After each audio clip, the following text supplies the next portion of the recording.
kami nagsimba. Kumain kami sa donut. Ayan. Bumili kami.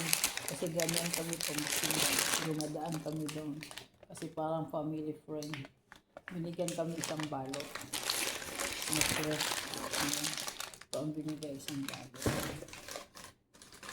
Asawa ko mahilig yan sa cookies. Kaya sa kanya cookies. At saka blueberry muffin. Ako naman twist na donut. Ayan.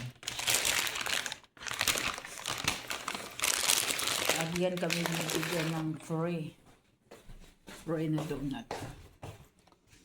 Ayan. Lipat ko sa malaking lalagyan kasi di pala siya kasya doon.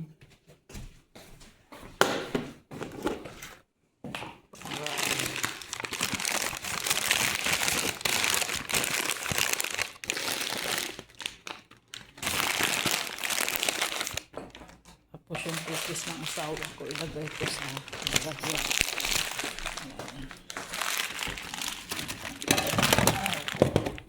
Ilagay ko dito yung cookies.